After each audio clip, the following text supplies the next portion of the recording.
ନମସ୍କାର। ଗପ ଅମୃତରେ ଆପଣମାନଙ୍କୁ ସ୍ୱାଗତ।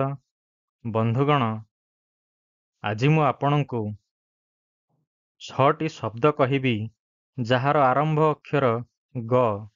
ଯେଉଁ ଶବ୍ଦଗୁଡ଼ିକୁ କୌଣସି ହିନ୍ଦୁ ଭୁଲିବା ଉଚିତ ନୁହେଁ।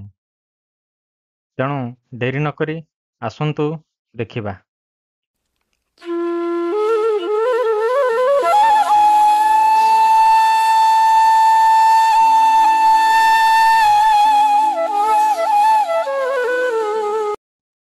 ପ୍ରଥମ ଗ ଅର୍ଥାତ୍ ଗୁରୁ।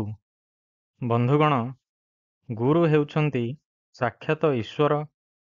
ସେ ଅନ୍ଧାରରୁ ଆଲୋକ ଆଡ଼କୁ ଆମକୁ ନେଇଯାଆନ୍ତି, ଅର୍ଥାତ୍ ଆମର ଆଜ୍ଞାଚକ୍ରରେ ଜ୍ୟୋତିର୍ବିନ୍ଦୁର ଦର୍ଶନ କରାଇଥାନ୍ତି। ତେଣୁ ଗୁରୁ ଶବ୍ଦ ଅର୍ଥାତ୍ ଗୁରୁତ୍ୱ, ଯାହାର ଓଜନ ବେଶୀ। ଗୁରୁ ଶବ୍ଦକୁ ହିଁ ଅକ୍ଷରେ ଅକ୍ଷରେ ପାଳନ କରିବା ଆବଶ୍ୟକ। ଗୁରୁ ତତ୍ତ୍ୱକୁ ହିଁ ମାନିବା ଆବଶ୍ୟକ। ଯଦି ଆମେ କୌଣସି ଗୁରୁ ପାଉନାହେଁ ବା ଆଜିକାଲି କୌଣସି ଠିକ୍ ଗୁରୁ ଆପଣମାନଙ୍କୁ ମିଳୁନାହାନ୍ତି, ତେବେ ଆପଣମାନେ ଗୁରୁ ଶବ୍ଦକୁ ବା ଗୁରୁ ତତ୍ତ୍ୱକୁ ଆପଣ ଚିହ୍ନନ୍ତୁ। କାହାକୁ ବି ଆପଣ ନିଜର ଗୁରୁ କରିପାରନ୍ତି। ନିଜର ମାତା ପିତା ଯାହାଠାରୁ ଆପଣ କିଛି ଶିଖିବାକୁ ପାଉଛନ୍ତି, ସେ ଆପଣଙ୍କର ଗୁରୁ। ଦ୍ୱିତୀୟ ଶବ୍ଦ ଯାହାକି ଗରୁ ଆରମ୍ଭ, ସେ ହେଉଛନ୍ତି ସ୍ୱୟଂ ବିଘ୍ନହର୍ତ୍ତା ଗଣେଶ।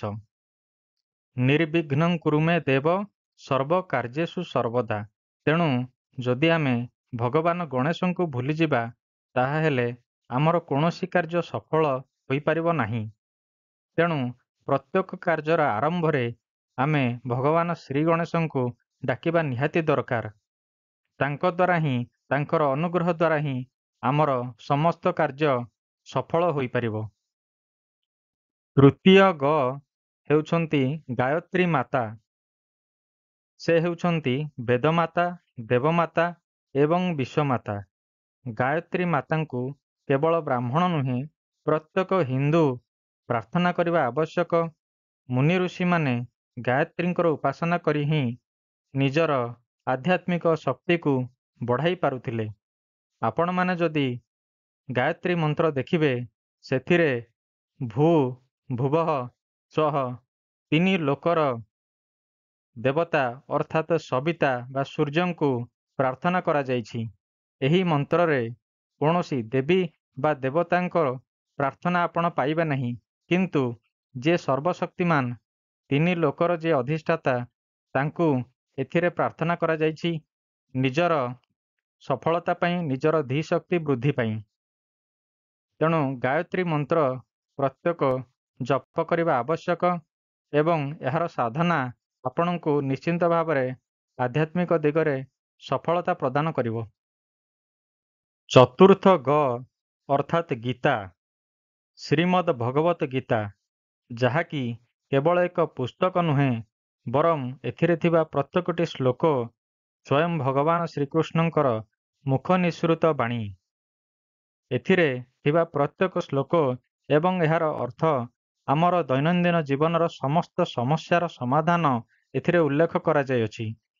ଏହାକୁ ଯଦି ଆମେ ଭଲ ଭାବରେ ପାଠ କରିବା, ଏହାକୁ ନିଜ ଘରେ ରଖି ପ୍ରତ୍ୟେକ ଶ୍ଲୋକ ପାଠ କରିବା, ତାହାହେଲେ ଆମେମାନେ ଏହାର ମର୍ମ ବୁଝିପାରିବା ଯେ ସମ୍ପୂର୍ଣ୍ଣ ସୃଷ୍ଟିର ଆରମ୍ଭ, ପାଳନ ଏବଂ ବିନାଶ ଏହି ଗୀତା ମାଧ୍ୟମରେ ଭଗବାନ ଅର୍ଜୁନକୁ ଶୁଣାଇଛନ୍ତି। ଗୀତା କେବଳ ଯେ ଏକ ପୁସ୍ତକ ନୁହେଁ, ଏହାକୁ ଅନେକ ବିଦେଶ ରାଷ୍ଟ୍ରଗୁଡ଼ିକ ଏହାକୁ ବିଭିନ୍ନ ଉପାୟରେ ପାଠ କରି ନିଜର ରାଜନୀତି କ୍ଷେତ୍ରରେ ଏହାକୁ ଉପଯୋଗ କରୁଛନ୍ତି। ତେଣୁ ହିନ୍ଦୁମାନେ ଏହାର ମହତ୍ତ୍ୱକୁ ଭୁଲିଯିବା ଉଚିତ ନୁହେଁ। ପଞ୍ଚମ ଗ ଅର୍ଥାତ୍ ଗଙ୍ଗା, ଯେ କେବଳ ଏକ ନଦୀ ନୁହେଁ, ଏହା ହେଉଛି ସାରା ଭାରତବର୍ଷର ମାତା, ଗଙ୍ଗା ମାତା। ଯେତେବେଳେ ଭଗୀରଥ ବହୁତ ତପସ୍ୟା କରି ମାତା ଗଙ୍ଗାଙ୍କୁ ଧରାପୃଷ୍ଠରେ ଅବତରଣ କରାଇଥିଲେ, ସେତେବେଳେ ସେ ପତିତପାବନୀ ନାମରେ ପରିଚିତ, ଅର୍ଥାତ୍ ସମସ୍ତଙ୍କର ପାପର କ୍ଷୟ କରିବା ମାତା ଗଙ୍ଗାଙ୍କର ଆଶୀର୍ବାଦ ସ୍ୱରୂପ। ତେଣୁ ପ୍ରତ୍ୟେକ ହିନ୍ଦୁ ନିଜ ଘରେ ଗଙ୍ଗା ଜଳ ରଖିଥାନ୍ତି। ପ୍ରତ୍ୟେକ ଶୁଭ କାର୍ଯ୍ୟରେ ଗଙ୍ଗା ଜଳର ଆବଶ୍ୟକତା ପଡ଼ିଥାଏ। ତେଣୁ ଗଙ୍ଗା ମାତାଙ୍କୁ କେବେ ବି ହିନ୍ଦୁମାନେ ଭୁଲିବା ଉଚିତ ନୁହେଁ। ଷଷ୍ଠ ଗ ହେଉଛି ଗୋମାତା, ଯାହା ଦେହରେ ସମସ୍ତ ଦେବଦେବୀ, ସମସ୍ତ 33 କୋଟି ଦେବଦେବୀଙ୍କର ବସବାସ। ତେଣୁ ଗୋମାତାର ଯତ୍ନ ନେବା, ପ୍ରତ୍ୟକ୍ଷ ବା ପରୋକ୍ଷ ରୂପରେ ସେବା କରିବା ଏବଂ ରକ୍ଷଣାବେକ୍ଷଣ କରିବା ଆମର କର୍ତ୍ତବ୍ୟ, ସମସ୍ତ ହିନ୍ଦୁମାନଙ୍କର କର୍ତ୍ତବ୍ୟ।